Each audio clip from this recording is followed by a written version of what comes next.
so much, Jennifer, and I'm so happy to be here.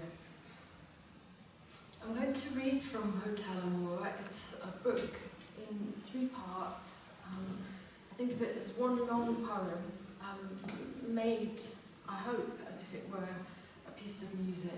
I'm going to read straight through, so thank you for listening. It's set mostly in Paris, between a hotel and an apartment there, as well as another room somewhere, perhaps in the north of England. It was time. The hotel, which had once been one of the most famous brothels in Paris, occupied a discreet section of the quiet street. Here, if you listened, you could hear the world in the quality of its movements. You could hear the loops and unravellings of the particular coming together and then washing away. Here, every wobble of the world, in the moments of its creation, paused. And for a moment, she thought, here the sky managed to place itself, unknowingly, on a great hinge of betweenness. Here was space, time, and if you too paused to look up, here dreaming, here thinking, you could hear the clouds flirting across the late summer sky. Here you could see later or earlier, say, the smear of colour as pinks and oranges bled evening to night, night to dawn, here and listen. In the nearby cafes, the rustle of pages turning in books and newspapers had become amplified. Even the wing flaps of birds, of eyelids opening and closing at the start and end of the day, telescoped their sounds into new meaning. Words lifted themselves into the air as if they too were birds, wings, leaf, flutterings. Shh. The sign outside the hotel up in the 9th was made from pink neon. In the boldest letters, it spelled out Amour.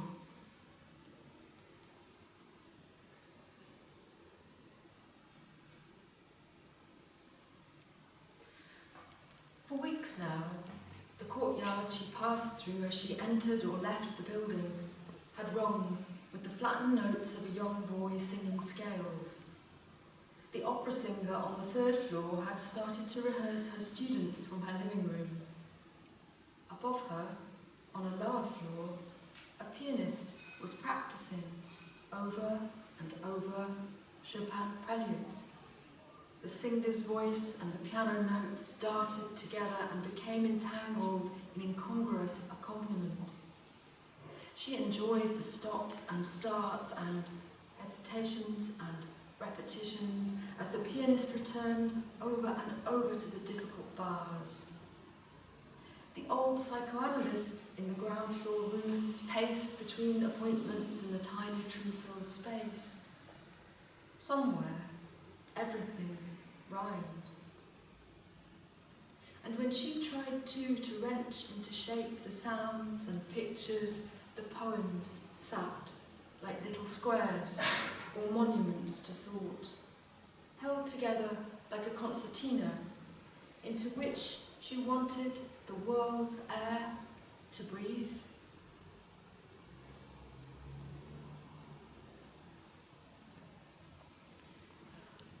On the blue sofa in the Rue de Navarone, there's sunshine, a ghost of summer. The Eiffel Tower, like a woman brazen, each night unravels, slips out over and over from her glittering dress. I kick dead leaves and rhymes along the river's lines. The digital world continues its insistent and galaxial glow. Then episodes of happiness break through. Our small, impossible lives bow, nod, yawn, stretch out. I'm thinking about the lovers now, smoking beside the voiceless river. There's grief in everything, and suddenly you.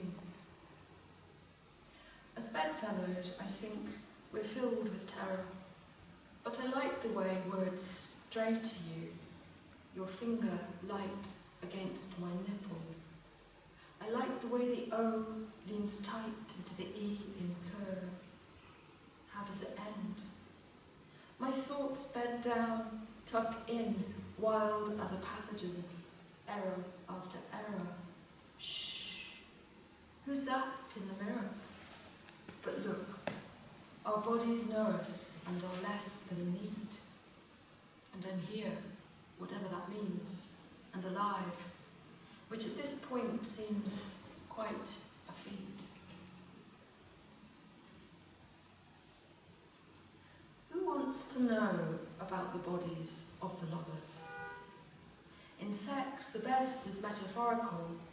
Love does that, moving the material to spirit, 1 foot off the floor, impatient, jiggling, wahoo, and almost transcendental. Then, sooner or later, love gives you the slip, slips you out of time and space, and unwarranted in a memory holds you. You could spy on the you of it, or I, drunken, romantic with that scotch on ice, could observe the merge of genitals, skin, bringing everyone in, now glorious, now silly. Such a crowd, so untethered, as particles flex, lies, move, and flow. But your eyes, for example, which haunt me still, speak history with their hurt kindness, their imagination's stealth and scheme. How it lingers in my body, pain like a meme, an undertow.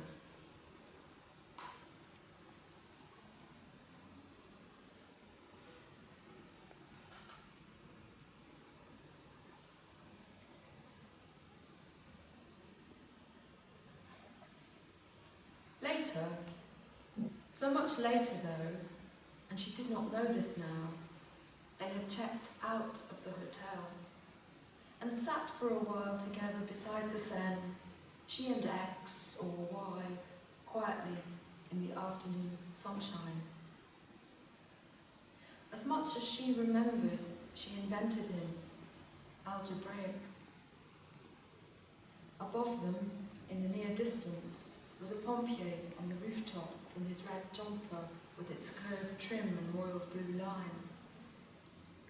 Look, X had exclaimed, or she had exclaimed, or perhaps she had simply looked up and seen. Around them, sirens and traffic and river noise, and all her forming and reforming memories of hospitals and hotels and hostels, all the counted out occasions of loss, of death edged in. She had told him about the dog, Zero, and he'd said, bursting into laughter, which was his beautiful hallmark, imagine, 2 dogs though, I'd call them being and nothingness. She smiled and thought about Rousseau and Voltaire, Sartre and de Beauvoir, self and other, left and right, Laurel and Hardy, Ginger and Fred, up and down, old and young, poetry and prose, X and Y, love and hate, life and death. She thought about their children and their unchildren. She thought about his losses and her losses and how the air between them ionized and electrons jumped across the space between him and her. She thought about love and time. It was hard letting go. Somewhere, the 2 dogs that sat in their mind's eye together nuzzled and sniffed at each other. She took a breath, and he took a breath, and somewhere, out across the rooftops, Song and breath and air mingled and dispersed. Then it's time, she'd said. She was imagining and remembering, and let things morph and settle. It was weight and weightlessness, it was bodies and chemicals and histories and speeds and textures and glow. And now they realised that light was falling. In the plane trees, baby bats swooped and flickered. They walked, her hand in his coat pocket, the way they'd always done, and let their pace adjust to each other. They didn't talk now, but knew the direction they would go. After a while they settled beside the Pont Neuf. He was as old then as the day they had met. He was 20, in his old blue sweater, and as time peeled away from him, so it surged into her, and her hair was stained with grey, and her face bore itself differently. Then, as if the hem of her dress or the corner of his jacket had caught on the pink-orange glow that spilled from the sun setting, everything suddenly lit and blurred. The fractures and burrs and swells and joys and terrors of their parallel lives spilled and rose, and what their bodies had stood for started to flare and burn until flames ran and roared, and suddenly, yes, she called out, but they were gone, as the day was gone, without alibi or futurity, except in their own slow past. Darling, what night did we not sleep through storms together, when thunder was like bins rolled out by kindly neighbours, mundane debris of the world on forecourts, in turn put out by our own misery. Eros, roses, roars.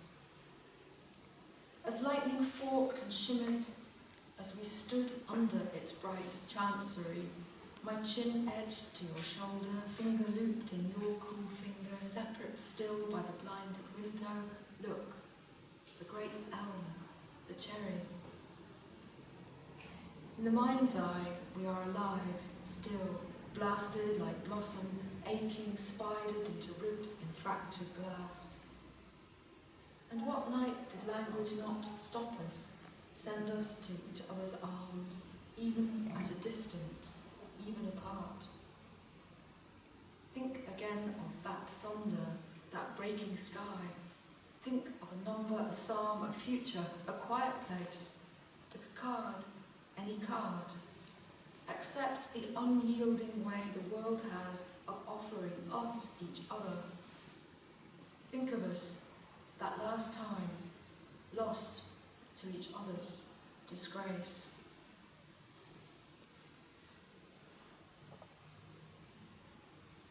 What is love, then, but unlearning?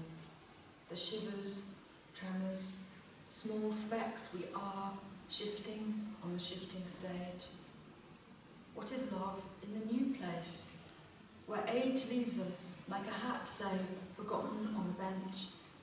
Its owner leaving cells, debris, scents, heat in the summer's breath, oh, straw or linen, an old form, fluttering, then singing like leaves in the memory space, imagination, desecration, all haze.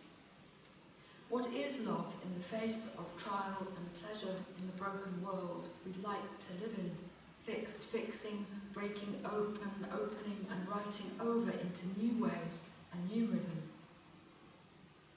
I think of you and the empty page, walk my fingers across your landscaped face. How tender this is, and the strange mirror that our love was, and the error never ending. Laughter brings us for a moment together. Then we begin again, on and on, run into something, elsewhere, and the past lets go of itself at last, is strange. When I woke, there was an emergency. We stood, listening to the sirens, and your whole face pulsed, and we were still, so still. When I woke, there was sunlight, small patches of light pushing through the faded bedroom curtains. My body rested there on cotton sheets. When I woke, the room was bare, windowless, and my body broke open. Dust motes, cells. I had almost disappeared. When I woke, I looked up at the ceiling and watched light slowly enter in. We were too scared to be afraid. It was a revelation. The small room papered in repeating rosebud patterns. The small room, empty, dirty. The strip of lawn outside, the pigeons and their sounds like wood blown up against my mouth, the wind. I had stepped into another time. A small flower quivered on a ledge. A bird sang from the meadow. Little sharp-beaked brown bird, throat open, wise bird, jazz riff, cello start, sad techno, harder heart, self-broken, broken part, half noun, verb start, bird till death and dearest part, quickening and shard part, splintering and feather voice, box love, thrust voice, high strutter, sky grazer, floor grazer, leaf layer, gallant player, lost song. Here we are, alone, together. Departure, delay. Someone was speaking, and from somewhere a voice found itself and lifted itself into song. And I brought with me this, which my grandmother had given me, a tiny elephant on a string. Thank you.